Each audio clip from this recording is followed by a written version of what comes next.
book of James, chapter 1. The point is verse 8.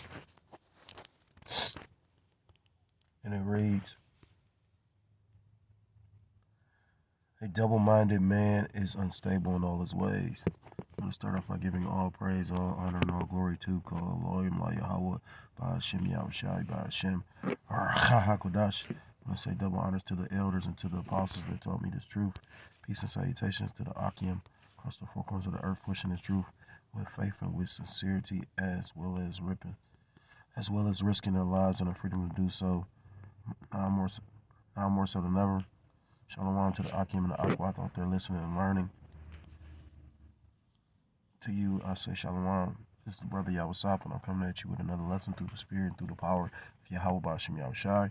And this lesson is inspired through the Spirit, based on the pretty much an article, and it made me think about some things through the Spirit. So Lord willing, this is edifying. I started with James chapter 1 verse 8 because it talks about a double-minded man is unstable in all his ways. So we're gonna look up the definition of double-minded. It says double-minded. This is an AI overview. Double-minded means being undecided, wavering, or vacillating in mind. It also means being insincere or hypocritical.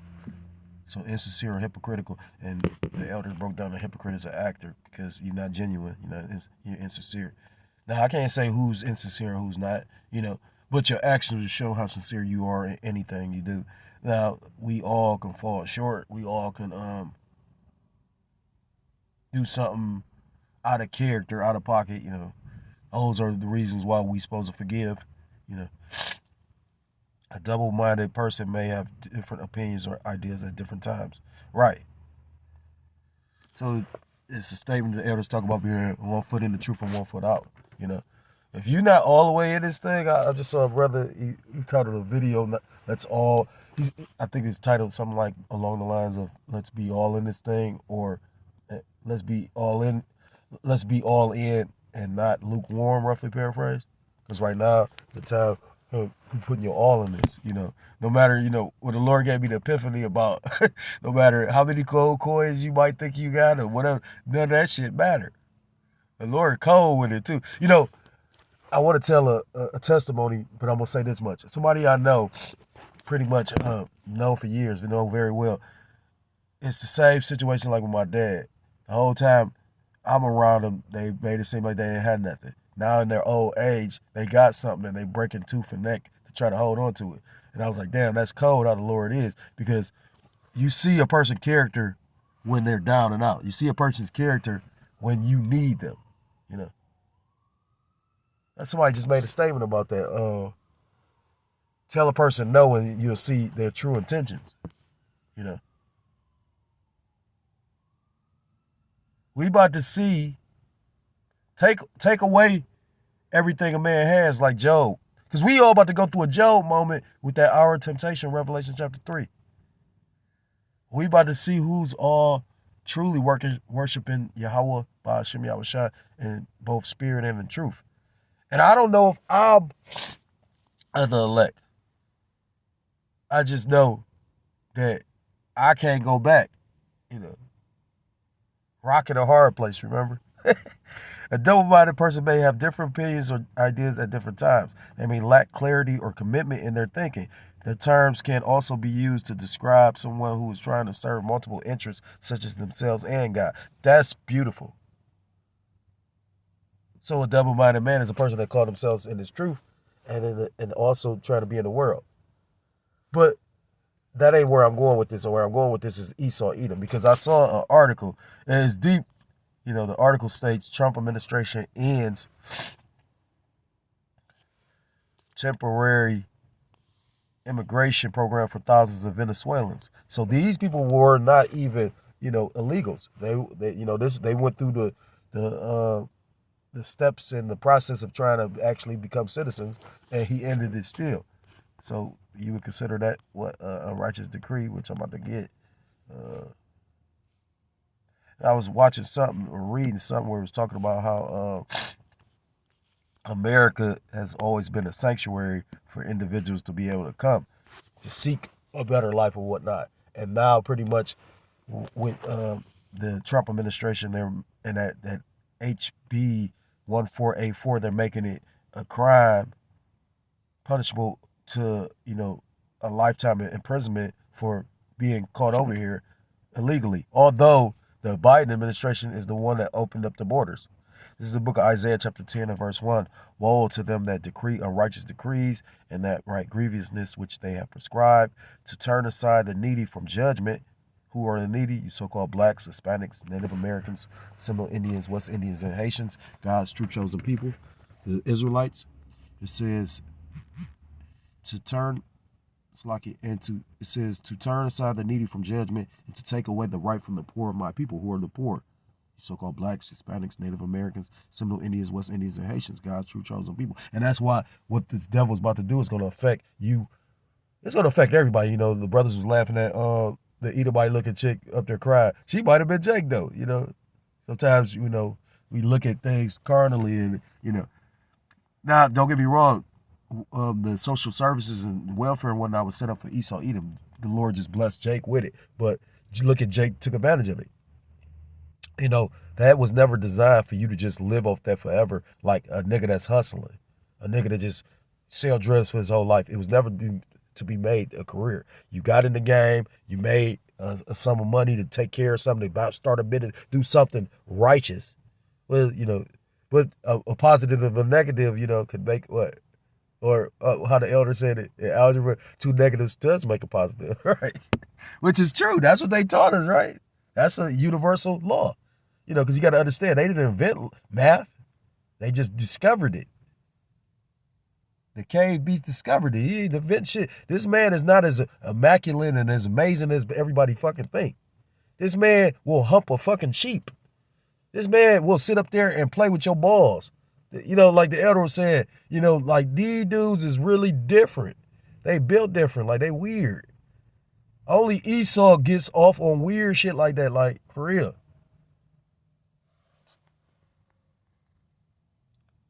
It says, Salaki, verse 2 again, to turn aside the needy from judgment and to take away the right from the poor of my people, that widows may be their prey and that they may rob the fatherless. And who are the fatherless? You so-called blacks, Hispanics, Native Americans, Seminole Indians, West Indians, and Haitians, God's true chosen people. So I wanted to get this article, though, because when you go into it to show you how much of a hypocrite Esau Edom is, America is pretty much a nation pretty much made up of immigrants. And it's really not made up of immigrants because it was people on the land. And when you go through the history, you'll find out those were the Northern Kingdom. The scriptures tell you about, how they pretty much came over here to the land of Azareth. I might be pronouncing it incorrectly, but and they pretty much saw the land where they could keep the laws. Bear with me for a second. It's the book of Second.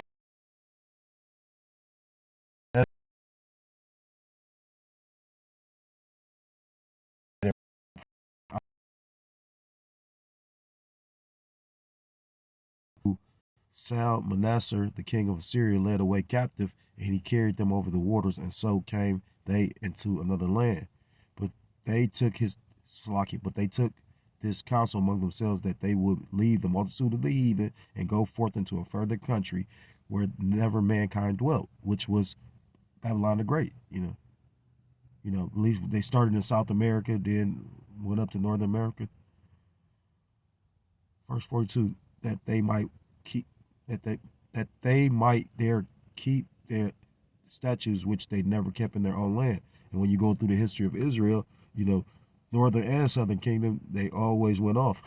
They couldn't keep the law, statutes, commandments of Yahweh Shem Yahushua. Sure, we can't keep them in this day either.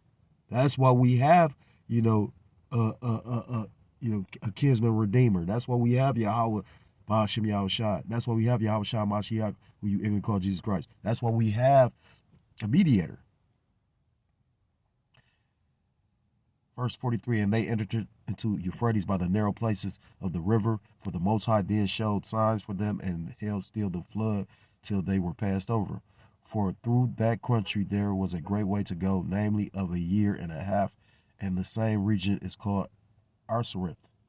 Then dwelt they there until the latter time, and now when they shall begin to come, the highest shall stay the springs of of the stream again, that they may go through. Therefore sawest thou the multitude with peace. But those that be left behind of thy people are they that are found within my borders. Now, when he destroys the multitude of nations that are gathered together, he shall defend his people that remain. I got the point, though. So, it says our nation of immigrants.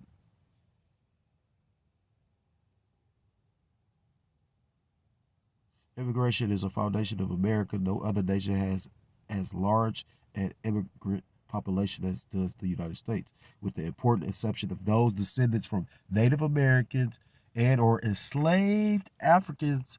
Few people in this country cannot trace at least part of their ancestry to an immigrant, either recent or centuries ago. Showing you the hypocrisy of this fucking devil. This man is a hypocrite, a double-minded man, and he's using the power of his pen to do this. They was talking about how Gad and Reuben, pretty much the Native Americans, have been getting caught up in these raids. So this man pretty much is at war against the tribes for real.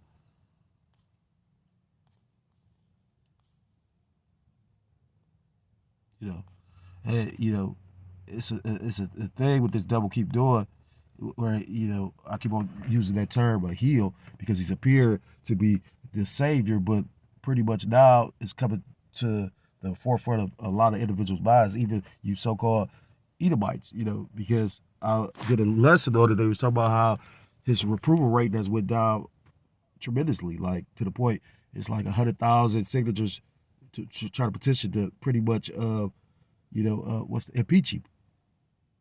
And this is about to show you the power that he contains. They talk about he can't do this, he can't do that, but he doing this shit, ain't he? That whole freeze that's supposed to be blocked by that judge, it's supposed to be up today. This is the last day. So I hope that, like I said, I hope this shit to get this ball rolling. Fuck it. You know what I mean? Take everybody out their comfort zone. Even those that call themselves believers, because we must go through this straight gate in order to receive, the wide, for real, in order to receive the kingdom. Scriptures talk about it, through much tribulation we shall receive the kingdom. I'll get that real quick.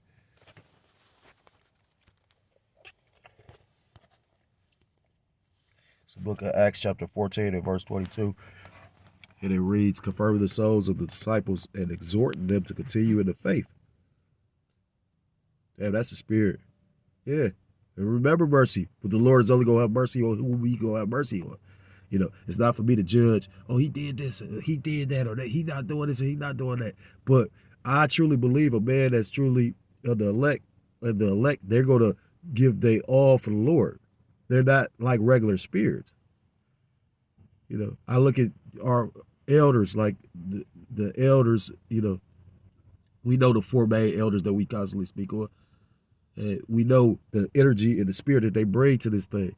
You got to be, they're examples for how we supposed to walk in this faith, how we supposed to move and maneuver in this faith. The energy we supposed to push out to feed, because just like you're taking their energy is something that's passed and shared. You know what I mean? Like, you can't just be taking the energy. That's in the scriptures. It talk about, I think I just read it like Ecclesiasticus or something. Like, it's one of the first 5 chapters, because I'm only at chapter 5. But it was talking about how they'll be so quick to have your hand open to receive as opposed to give.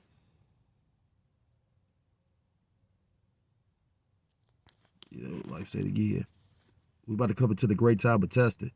Acts 14 and verse 22, confirming the souls of the disciples and exhorting them to continue in the faith, and that we must, through much tribulation, enter into the kingdom of the Most High.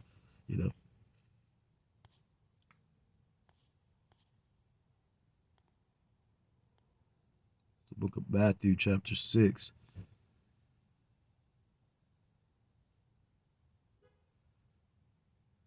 I will start at verse 5. And when thou prayest, thou shalt not be as the hypocrites are, for they love to pray standing in the synagogues and in the corners of the streets, that they may be seen of men. Verily I say unto you, they have their reward. This attention of this world, being seen in this world could bring you much fame and monies and women's and all that old shit. especially if Esau Edom, the devil's behind you. You know, the elders always speak on how garbage the music is, which it is. You know, but at the same time, you know, you don't have to actually be talented nowadays, as long as you're willing to push the agenda. Look at an individual like a Sexy Red. You know, look at like Glorilla, which I think she's more talented than Sexy Red. That's a walking disease. You know what I mean? And I done rented a bitch before, you know what I mean? But it's like I'll rent just anything. Like the fuck, like she up here, she named her cosmetic line after venereal diseases. That's a demon. So that's Esau Edom. He appears to be one way, but then secretly behind the scenes, you know, this is the same man that's against drugs, but then he's the same one flooding the streets with drugs. He's the same one against, you know, having weapons and you know, and illegal guns and whatnot, but then he'll be the same one that'll push the guns back out in the street.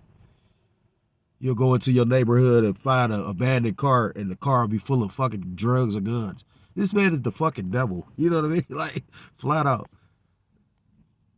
I'm going to read a little bit of the article. It says Trump's administration ends temporary immigration program for thousands of Venezuelans. The Trump administration is terminating an immigration program that currently protects hundreds of thousands of Venezuelan migrants in the U.S. from deportation, paving the way for many of them to lose their legal status this spring, according to the government notice obtained by CBS News. And that's just evil. That's motherfucking evil. And then, like I said, when you go into that bill, HB 1484, how does this affect them? Because it wasn't like they snuck into the country. They were up under the past administration where they pretty much was trying to obtain citizenship. This man the devil, man. Homeland Security Secretary Christy Nomi this weekend revoked one of two temporary protected status designations for Venezuela, which the U.S. government had previously determined was too dangerous to allow Venezuelans to return to their homeland safely. So they're trying to keep them here, but yet still, if you're not a citizen here, you're a slave. That's what that bill, HB 1484, is pretty much going to bring forth. I mean, it's beyond just the whole, you get $1,000 if you catch a migrant. This is just going to be terrible. And these people are fed up with the government. Like I said, I'm not saying me. My job is to sit back and just eat popcorn and watch. We watch it. Boom, boom, boom, boom. Everywhere that I go. It made me laugh because I was just thinking about The Watcher. The Watcher from Dr. J. The shit ain't the same for gangsters. You know, but yeah, we just supposed to be watching. Let these gangsters, let these niggas, let these females, let all them go ahead and get at. But best believe somebody's gonna get at them because man, people are. What's the saying that Gerald Salita says? When people lose everything, they lose it. So that's in the midst of all this, and all because you trusted the devil. This is the book of, you know, the devil is a snake, a serpent. You know, don't be surprised if he stings you or strikes you. What's that? Ecclesiasticus chapter 12 or Sirach 12 and what's that, 13? This is the book of 2 Corinthians chapter 11 and verse 13. And it reads, "For such are false apostles, deceitful workers, transforming themselves into the apostles of Mashiach." And that's those that, you know, push this word deceitfully. But, you know, that's Esau Edom too. You know, he telling you that he righteous. He telling you got your best interest in mind. With this man Trump comes to find out he is got to be the guy because he's heavily invested in crypto. So he's about to, you know, this system is about to go digital. Like, and I can see, like, I don't know what exactly Elon Musk is doing, but he's doing a lot with these different government departments that deal with government payments. So who's to say what they about to do? Like, this could be very well fast tracked. You know, they talk about they came into the Department of Doja, came into the government and pretty much locked the people that's, I forgot the name of the department, but it deals with the government, you know, payments. Pretty much locked the people that work in the department out their system. So this shit about to go down. For such are false apostles, deceitful workers, transforming themselves into the apostles of Mashiach. Verse 14, and no marvel, for Satan himself is transformed into an angel of light. DJ Trump, these Edomites, and, these false pastors and prophets that's deceiving the people. Verse 15, therefore it is no great thing if his ministers also be transformed as the ministers of righteousness, whose ends shall be according to their works. The Lord talks about, basically, you know, pretty much, every man will receive his works. And these devils go to receive theirs. They brought wickedness to the earth. They pretty much, look at they turned the earth upside down. So the Lord has a judgment in store for them. So, if you're so-called Black, Hispanic, Native American, Simple Indian, West Indian, or Haitian, I implore you to come back to the law, statutes, and commandments of your power, whose true name in the Paleo Hebrew is Yahweh, Ba'ashem Yahushua, or you will be destroyed. With that, I want to give all praise, all honor, and all glory to Call Haloyim, La Yahweh, Ba'ashem Yahushua, Ba'ashem Hakodash, double honors to the elders, to the apostles that taught me this truth. Peace and salutations to the Akim across the four corners of the earth, pushing this truth with faith and with sincerity, as well as risking their lives and their freedom to do so, now more so than ever. Shalom to the Akim and the Akwat out there listening and learning. Lord willingly, this is edified. Shalom to the Israelite foreigners scattered abroad in the land of other nations, appear like the other nations, but subscribe to this truth. To you, I say shalom. Till next time, Lord willingly, shalom, shalom, Kwad Yasharala, Bawath Lababal.